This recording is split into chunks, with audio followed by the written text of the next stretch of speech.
गांव में एक महिला रहती थी। जवानी में ही उसके पति का देहांत हो गया था और उसका एक छोटा बेटा था। उस बेटे के उज्जवल भविष्य के लिए उस माँ ने लोगों के घर घर जाकर काम किया। काम करते करते थक जाती थी, लेकिन फिर भी आराम नहीं करती थी और हमेशा एक बात याद करके फिर काम में लग जाती थी। जिस दिन बेटा लायक हो जाएगा या कमाने लग जाएगा, उसी दिन आराम करेगी। देखते ही देखते समय बीतता गया। माँ बूढ़ी हो गई और बेटे को एक अच्छी नौकरी मिल गई और कुछ समय बाद बेटे की शादी कर दी और एक बच्चा हो गया। अब बूढ़ी माँ बहुत खुश थी, क्योंकि उसके जीवन का सबसे बड़ा सपना पूरा हो गया था, क्योंकि उसका बेटा लायक हो गया और अपने पैरों पर खड़ा हो गया था। सोचती थी कि अब उसका बेटा उसकी हर सपना पूरी करेगा। लेकिन ये क्या, बेटे और बहू के पास बूढ़ी माँ से बात करने तक का वक्त नहीं है।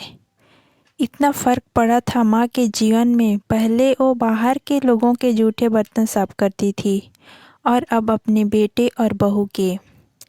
पहले बाहर लोगों के कपड़े धोती थी, अब अपने बेटे और बहू के। फिर भी खुश थी, क्योंकि बेटा तो उसकी थी। ठंड का मौसम आ गया था। एक टूटी चारपाई पर घर के बिल्कुल बाहर वाले कमरे में कटे फटे पुराने कंबल में सिमट कर लेटी थी और सोच रही थी कि आज बेटा आएगा, उसे कहूँगी तेरी माँ को रात को ठंड लगती है, एक नया कंबल लाकर दे दे। शाम को बेटा जब घर आया तो माँ ने अपने बेटे से बोला, बेटा ठंड बहुत है, मुझे बहुत ठंड लगती है। और बात ठंड की नहीं है, मैं बूढ़ी हो गई हूँ, शरीर में जान नहीं है, फटे हुए कंबल में ठंड लगती नहीं है, एक कंबल लाकर दे दे। बेटा गुस्से से बोला, माँ इस बार घर के राशन में, बच्चे के स्कूल एडमिशन में और बिजली के बिल में बहुत ज़्यादा खर्चा हो गया है।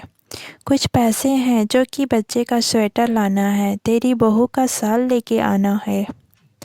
तुम तो माँ घर में ही रहोगी, तुम तो सहन कर सकती हो, हमें तो बाहर जाना होता है कमाने के लिए।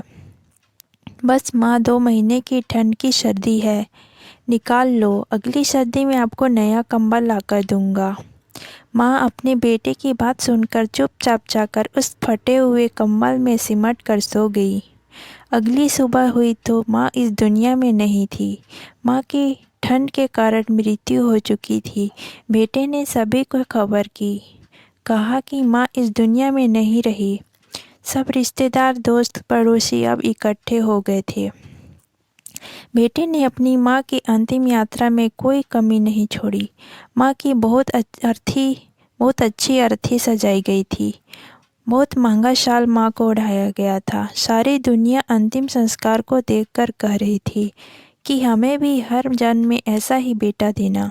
मगर उन लोगों को क्या पता था कि मरने के बाद भी एक माँ ठंड से तड़प रही थी, सिर्फ एक कंबल के लिए, सिर्फ एक कंबल के लिए। दोस्तों, माँ बाप अगर आपके साथ हैं तो आप बहुत भाग्यशाली हैं। आज आप अपने जीवन में जो कुछ भी हो, उन्हीं की मेहनत और लगन की वजह से हो। जीते जी अपने माता पिता की सेवा करना ही आपका पहला कर्तव्य है। कहानी अच्छा लगे तो चैनल को सब्सक्राइब करें।